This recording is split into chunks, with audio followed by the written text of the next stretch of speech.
Hey, good morning, everyone. This is Charlie Pankey, Sierra Now Podcast. Thank you for joining me again today for our podcast. Just got done with a little oral surgery, so if I got a little puff going on my face today, do apologize, but I wanted to get this podcast out this week for you guys.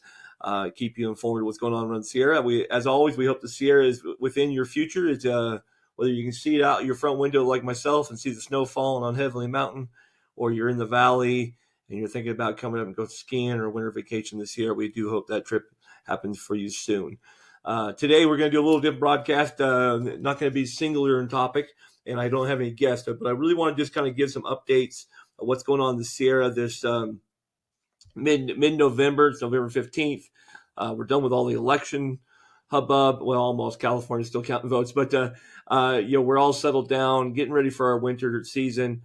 We have mountain resorts opening up. As a matter of fact, Mount Rose opened last week. They've been skiing now for 2 weeks in Mount Rose. Obviously, limited basis because they're making snow for their individual runs. Today, Mammoth Mountain opened up in Mammoth, so opening day at one of the larger ski resorts in the Sierra. And the Lake Tahoe resorts all open within the next 10 days here. So we have lots of skiing opportunity. We've always had road closures already on the Sierra Passes, but we have a lot of news to cover today. We're going to talk about national parks a little bit today. We're going to be talking about some Tahoe initiatives that just kind of need to be aware of, especially if you live in the area. But if you want to have a voice, it's a good opportunity. And then we're just going to talk about some early season favorites of mine as I get ready to go snowshoeing once I recover from the surgery here. And I'm actually talking better than I thought I was. I thought I was going to have to skip this week's podcast. So again, thanks for joining us. We'll get the show going. Just be you and I today, but should be some really good information for you, especially if you're planning to explore the Sierra this winter here coming up. So we hope everything's getting ready for a great winter season here in the Sierra. All right. So to get us started for today, let's talk about real quick just some seasonal closures. So you're aware we stand at today for access to some of our favorite areas. So Lassen Volcanic National Park closed their highway down yesterday, and they're planning to probably not reopen. It's a storm pack coming through this week. They're suspecting will probably close down the winter. They already closed down Bumpus Hill Trail for the winter, preparing for that. And Lassen, as you don't know, they'll close from their two entrances right in the center. So you come to both entrances. You can do some things like snowshoe and cross-country ski from right there. A lot of backcountry skiers love Lassen Volcanic National Park in the wintertime because they can get this solitude on these really steep slopes. And it's one of my favorite snowshoe parks. I love going there and snowshoe in the wintertime. But when they close down the road, you can get to the visitor center, and then you basically have to hike in from that point forward. So the South Visitor Center, which I always pronounce wrong, so I'm going to go ahead and skip saying it's the South entrance. You park there. They have a great welcome center. There's hosts there all winter long. They will do snowshoe tours starting in January there every year to January through March. It's a great place to go snowshoeing, sledding, and again, backcountry skiing. I see a lot of skiers going into the backcountry. Here, you got to climb up the Sulphur Works, go beyond. It's just a great time to be in Lassen. There's something about snowshoeing inside of an old volcano. I'll be honest with you, it's quite beautiful. The park has changed a lot with the Dixie Fire burns and stuff, but when snow's on the ground and trees are covered, it really is just a magical time to be in that park. So when it closes down, it does change things quite a bit. We see a lot of people come up and take their sleds right there out of the resort. There's a great little sled hill for kids and families at Lassen Volcanic National Park. So just a great opportunity. On the north side by Manzanita Lake, there's lots of snowshoe cross-country opportunities up there. I'm not sure about the backcountry skiing, if they prefer there versus south. I would assume the south entrance is more of a popular entrance place. Just by my record of going through, I think you have to go back further to reach the slopes from the north side. But obviously, a very beautiful area. You can come into the park there, walk around, be in the snow inside that such a unique national park. Now, all their other access points in the wintertime are closed. They don't plow the roads into Butte Lake and the different lake opportunities, the ranches and stuff. So really, without the extra effort, those are your best opportunities for experiencing that park. But again, like I've been, I've been 4 or 5 times Love snowshoeing in the southern part of the park and going up to Sulphur Works and up and beyond the bend. It is a high avalanche risk area once you get back a little further back in, but there's plenty of opportunities to explore around and be safe. I was actually caught in a blizzard there one time snowshoeing where the rangers actually were a little concerned about me, but I was just going up to Sulphur Works and back.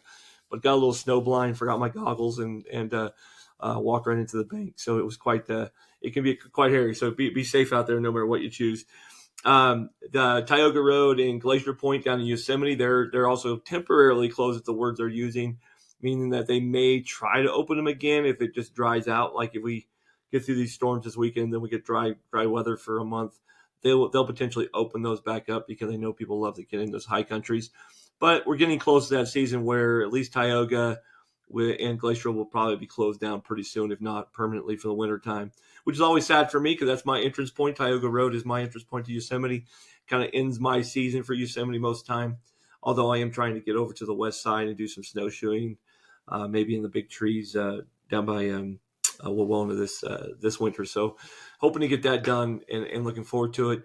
Also saw Sequoia National Park has already made their road closures for down in the Kings Canyon.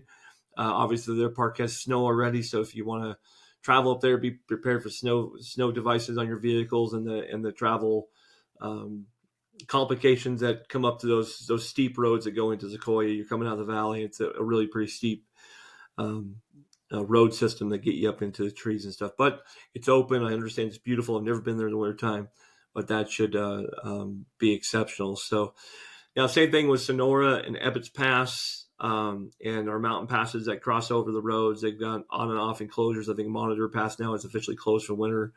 Ebbets Pass, those all can say temporary. These are roads that they would potentially open up again if snow isn't too deep. But as accumulations continue to grow, I would start to expect those roads are probably pretty much closed. If you're not familiar with the recreation zone of the Sierra Nevada, the passes that stay open all winter include the Yuba Pass up above Truckee is open all winter, although that's not plowed very as often, so it's a little trickier there. My friends at Sierra Pines Resort are always talking about how people come up there unprepared, thinking Yuba Pass is going to be easy to pass, end up staying there at night because they're stuck in a lot of snow up there. But Yuba Pass is available. Obviously, I-80, which is my least favorite road to travel in wintertime. I know there's lots of plows on it, but that's just an ice zone. Highway 50, which is my preferred route, is open, and that one will have chain requirements, obviously, from somewhere around Twin Bridges, usually up and over heavily into Tahoe. And then if you go down to Highway 88, that goes past Kirkwood and Caples Lake, into Jackson, so between Carson Valley and Jackson, it remains open most of the winter too. There is avalanche danger around Kirkwood that closes it down occasionally, and also Carson Pass. So that one's one that you have to watch out for. They may have to close it down temporarily for a day or so as they get that cleared. So that's kind of as we get prepared for winter season. Obviously, 395 you want to stay in touch with and see how it's going as the snow gets deeper around the Mammoth area. Make sure the roads are clear between Bishop and Mammoth. And then further up north, Conway Summit out of Levine in between Bridgeport, that becomes a tricky area too. So those are kind of the areas to watch out for. We have seen avalanche danger in the West Walker River Canyon last few years too, but they usually clear that out pretty good. So seasonal closures are in effect. Definitely pay attention to your roads as you get going. Ski season's here. We got Thanksgiving coming up. So travel plans, make sure you're checking those NDOT travel areas before you leave. Make sure you understand the chain requirements. We know in the mountains we live here, basically most of the time, if you have a Subaru with good tires, you're going through without chains. You've got a 4x4 where that, you get through that chains. But those are really for people who know how to drive in the snow. So if you're from the city and snow is not something you're used to, just plan to have chains. It really is the smartest thing you can do for traveling up in the mountains this year. So the other big notice for reservations that happened yesterday, and this is not new, but it's already starting to make reservations and talk about Yosemite Firefall, which is a February event that happens in Yosemite every year. If you're not familiar with Firefall, it's a waterfall that starts up and it glows at a particular time of day when the sun hits it, makes it look like fire is falling from the the ridge. Fun story there. That used to actually be a firefall. They used to do it year round, and there used to be guys that build a big bonfire on top and then push it over the edge and make it look like fire falling down the cliff. That's where that word originally came from, I believe, because that way they could do it all year long. So it's summertime, people put the lawn chairs out and watch this fire get pushed over the edge, which obviously none of us believe is a good now, but back in the day they did funny things like throw chickens off and see if they could fly. And we as people, we learn and grow. And so what's happened since the national parks have exploded in popularity, especially since COVID, is that the firefall of it becomes too large for the park to handle. There's not enough room. There's a lot of damage along the riverbanks for people setting their cameras and everything. So they're just limiting the crowds. So there is a reservation system for the weekends of February in Yosemite National Park to see the firefall. You must have a reservation to get in the park. That includes either just a reservation online at recreation.gov, which costs you $2 to make a reservation online, and then you got to pay the park entrance fee. You can also book a hotel stay or a room stay that either in the valley or one of the other Yosemite resorts. That pays for your entrance fees as well. There is not that I know of, and I probably check on this. There's not a guaranteed entrance with a backcountry permit for February. I could be wrong on that, but backcountry permits are not generally something that are reserved for wintertime as much. Double check that for me. I didn't double check that, so I may be wrong information, so I do apologize. But Firefall is really cool. It's a good thing to go see once in a while, or one time in your life. I personally think the pictures never turn out. You people that put them online are beautiful, and it doesn't look as good in person. Besides, you're in the valley. People can enhance that color. It makes it look pretty amazing, right? And it's definitely a time of crowds in February. Obviously, snow in the park can be pretty gorgeous, so make your choices there. But part of that reservation, it's not going away, folks, until all of a sudden Yosemite gets a cancer on its name and people stop coming. At the millions of people that come to Yosemite every year now, that's just going to stick around. So just plan for that and be aware that is definitely going on. The other thing to note about Yosemite right now, and I want to put this out there because it's really a chance, very few chances we actually get to express our voice when it comes to our national parks sometimes. And right now, they're doing basically the second one that I know of in the last couple of years. We just got done doing one where we talked about access and different ways we could play with this reservation system. And you can debate all day whether or not they actually listen to us or they already have a plan and they're just giving us a voice. But I do applaud the park system for at least opening up for conversation. Hopefully they're reading them and considering some options. So what's going on right now is the Mist Trail, which is a happy isle up to Nevada Falls on the Half Dome. So really it's just talking about that Mist happy isle to top of Nevada Falls, I believe, in this survey. But they have an ongoing survey. It's open for just a week or two more here for open comments on ways to improve access, to improve the experience, if you will, and make it safer for guests. If you haven't been up there in a while, the Mist Trail is the most popular, one of the most popular trails, if not the most popular trail in Yosemite National Park. Millions of people every year travel up this 4-mile stretch of the John Muir section trail coming out of the valley. It's a very strenuous hike, and it's in obviously the section below Vernal Falls is extremely wet and slippery in the springtime, and it's quite an experience. I've done it many times. It's one of the most recommended things I could tell people to do. Obviously, I'm a big early morning person, so I can beat most of the crowds up there and really enjoy the experience. But this last year, I came down out of Yosemite, and the hordes of people in September, it was insane. Really, truly was insane. I don't think I've ever been there with that many people, and that was September, so I can't imagine what July looks like. So the park's looking for recommendations, thoughts, ideas to make that a better experience. Is it safer? What are different options? I've seen comments online. I'm not going to be here to tell you which ones I like and don't like, but some people think it should be a one-way and there should be a loop. Other people, are just looking for more services like better platforms of view, get people off the trail, because what happens is you get, especially around the bridge, like there's so many people you can't walk through safely. better signage to let people know how strenuous it is. I mean, everybody should try, right? But this thing, this is the type of trail that'll kill you. It really will. I mean, it's a dangerous trail for people that have no business being up into that elevation with no experience, no fitness level at all. I hike all the time, and that trail kicks my ass. It's just a really tough trail. Just that section, it's so demanding on the body to climb that path. And the trail was built just from a standpoint from me coming down this year, realizing how much the trail is built for going up. It's not built for people coming down. Like my son and I, we carried our packs down from Nevada Falls, down the steps, down through the mist trail, just because he had never experienced it before. And it didn't realize how much the steps were kind of sloped a little bit for uphill. And so it's really not like that safe coming down. So maybe the one-way traffic is something we can consider.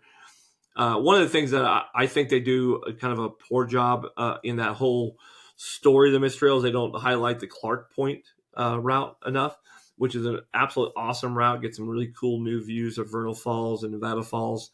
Clark Point itself there's a spot that could be developed there easily that looks down on top of Vernal Falls from up high. It's a really great picture. And from the same spot, you can see Nevada Falls across the way. So it's kind of a two waterfall location. Not near enough people know about it, and it would take some people off the trails for going down the Vernal Falls. Maybe I think you still see people coming up the mist trail, which you want to experience. It really is quite a great thing to experience. It's that route between Nevada Falls and Vernal Falls. I think that's where a nice loop could be placed at. One of the things that I saw this year and is just pure education. I don't know how you change people's minds. Education in the mountains seems to be a problem everywhere. But the amount of people who ignore the signs like an Emmer pool that say absolutely no swimming, absolutely no water, and come down September. I know the water's not flowing like it is in April, but there were 100 people swimming. Yeah, people on rocks jumping in. I mean, just flat out says do not do it, and they just walk right past the signs and are in the water. I don't know how you fix that besides just having full-time rangers up there writing tickets, which nobody really wants. So I don't know how Yosemite's going to fix that idea. Kind of goes back to their whole idea of how do we control the crowds in the valley. I think they tie in a little bit together. If we're going to have reservation system or controls, most of us feel that the reservation system should be kind of maybe limited to the valley, or reconstructions of the valley has more limits on it, and Yosemite has more open area for people to get out and explore that route. So I don't have the answers. I've been to Yosemite 100 times, and I go to the valley once every other year maybe. It's too crowded for me. There's just so many people down there. You can't get reservations at campgrounds, save your life sometimes. I do find that you can find cabins at Curry Village. You can get a tent cabin there almost always, seems like. So if you're willing to spend a little bit of money, you can do that. But it's ultimately is traffic and parking. So Yosemite's always going to be in a battle as long as we're 3 million more people now since COVID join it every year. That's it. I don't know if you know that. It went from like 2.5 million visitors a year to 5.5 million just after COVID. It hasn't dropped, right? It just crowds of people in summertime are insane. And so the reservation system's helping, but it's still a lot of people.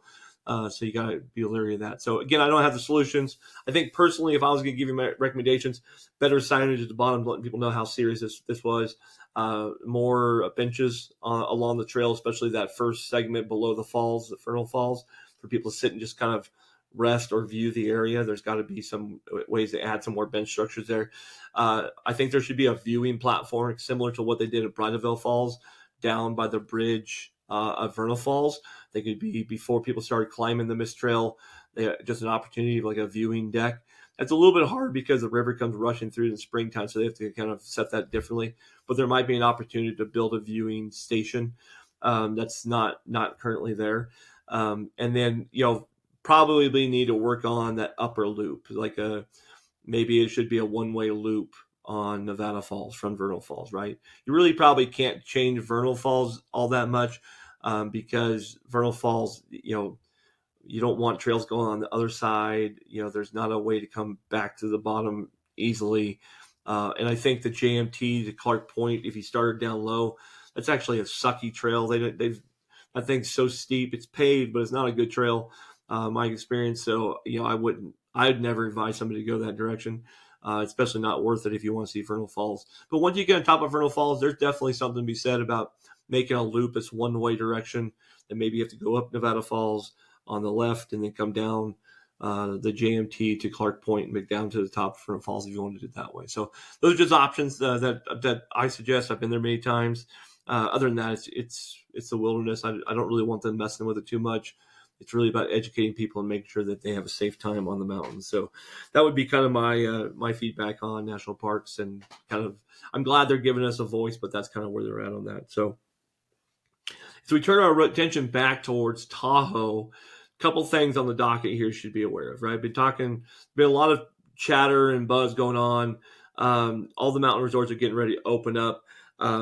Homewood ski resorts closed for the year. And they announced that maybe a month ago back, kind of surprised everybody.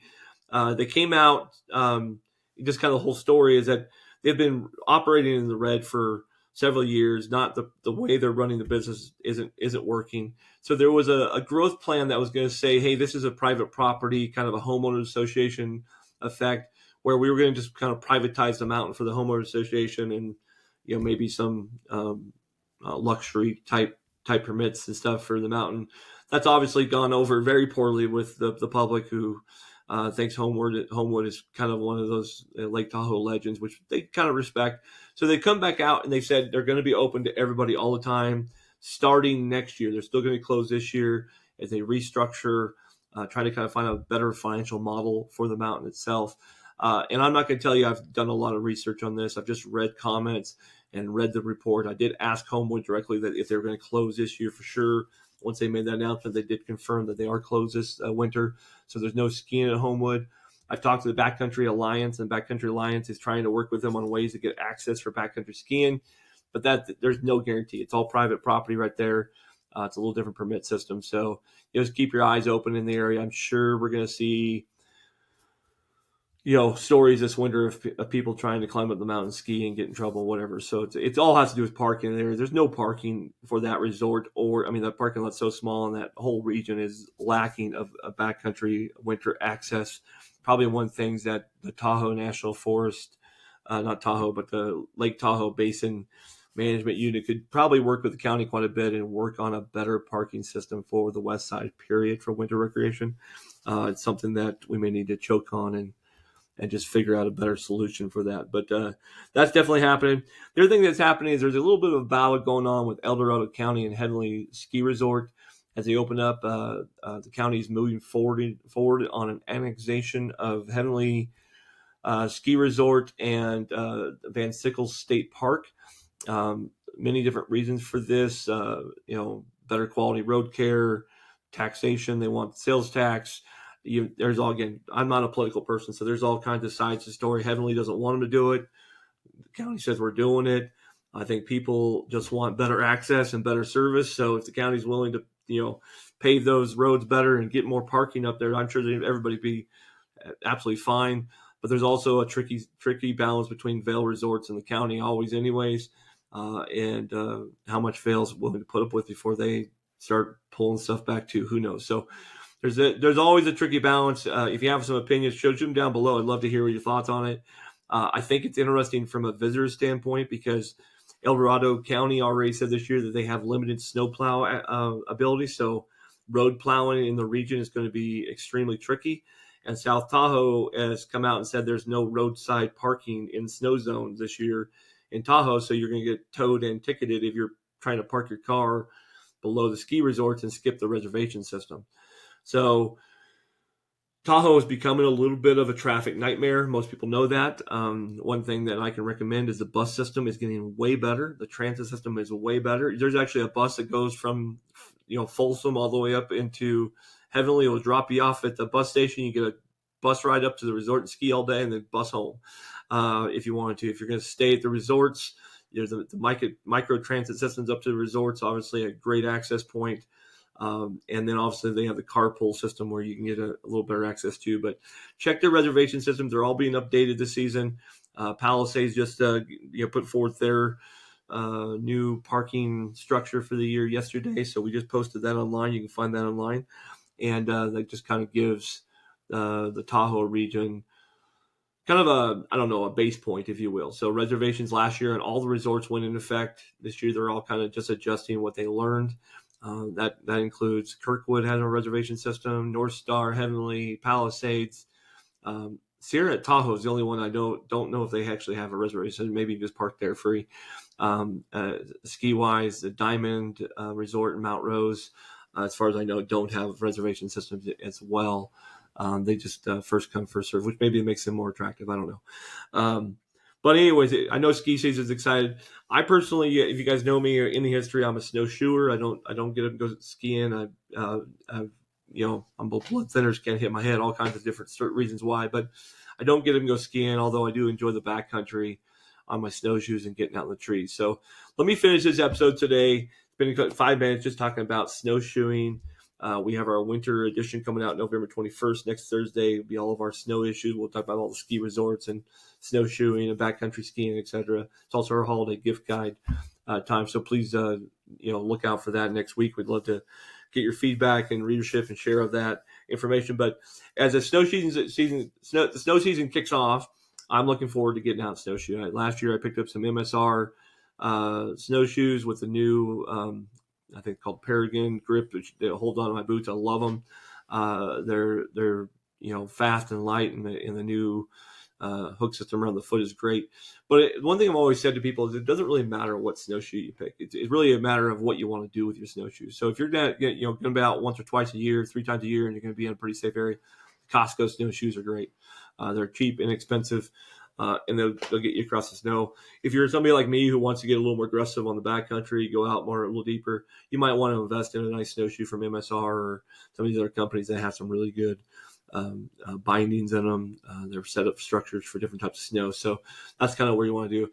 I personally, most of my snowshoeing is done in Hope Valley. Alpine County has a couple spots. I love going up Highway 4 to their snow park at the very end of Highway 4 and going up the canyon up by Silver Creek. It's a beautiful area out there. There's you'll be out there by yourself. I hardly ever see anybody. Hope Valley's got the Blue Lakes Highway area, which is where we go moonlight snowshoeing. It's a fantastic place to go moonlight snowshoeing along the river there. Carson Pass up to Winnemucca Lake and Round Top, extremely beautiful. Lots of people up there. Big thing up there is they've eliminated dog access up there. So if you want to go out with your dog, don't go up to Carson Pass because that's where you can get fined and in trouble there. In that case, I stayed down by Red Lake and go up on the backside of that Red Lake. Your dog can go with you on there. You're fine to go. There's a lot of snowmobiles down there, but it is a great place to park at the bottom of Red Lake. You can follow the skier trail to go up the mountain, or you go down the road and play in the meadows back there. It's really quite a nice area. Frankly, though, right as you get into Hope Valley, I think one of my favorite things to do is just past the river. There's a couple of pull-offs. You can get off and get in the trees there, not too far from the highway, and get down the river. It's an absolutely gorgeous place. Next place up is past Blue Lakes Highway. As you get near, what do they call that? I think it's not called Faith Valley. There's a cabin up there that everybody takes photos in the fall. Right below that, there's a big old meadow, great place for cross-country skiing and snowshoeing. And then if you're looking on Luther Pass, which is the road between Highway 88 and Highway 50 for backside of Lake Tahoe, up on Luther Pass, there's a great area there. I think it's called the Waterhouse Peak, where they go backcountry skiing at. Great place to go snowshoeing in there as well. So that's kind of my favorites. I do love getting up to Lassen Volcanic National Park, like I said. And then if you go north of Truckee, there's fantastic snowshoeing out of Great Eagle up on Gold Lakes Highway, which is a very, again, a beautiful, basically any place you see snowmobilers go, I guarantee there's great snowshoeing. Okay. Cause not only do they go out further than you're going to go, they kind of pave a small path in, and then you can go off those paths into some different valleys and lakes and stuff and get some great snowshoeing. So those are kind of some of my favorites. I don't go up around Tahoe much, just because I can go to Hope Valley so much easier, but I know over by Fay Luther and Emerald Bay area, there's some great snowshoe areas and different terrain there too. So take a look at that. So winter's here. I know the show's a little different. I think I like the interviews a little better than me just giving you my personal tips. I think next year, though, as we get planned, I've started thinking about how to give you a series. Like I'm going to do some live shows on Lake Tahoe, live shows on Yosemite, things I know very well. So let me know in the comments below if you'd like to see some live shows like Q&A shows on Yosemite National Park, for example, would you join us for a show where we just did live Q&A on Yosemite for backpacking, maybe, or maybe a live show on Lake Tahoe and summer recreation and tips for desolation wilderness, for example, maybe even north in Lassen and Plumas County, different places I go on a regular basis. Maybe some live shows next year would be quite fun. So wherever you're at, we hope the Sierra is in your plans. We thank you for joining us this week on Sierra Right Now podcast. Again, sorry if I'm a little puffy. I got a lot of teeth fixed yesterday, so kind of surprised I'm able to talk and bring this show to you, but I'm glad I did.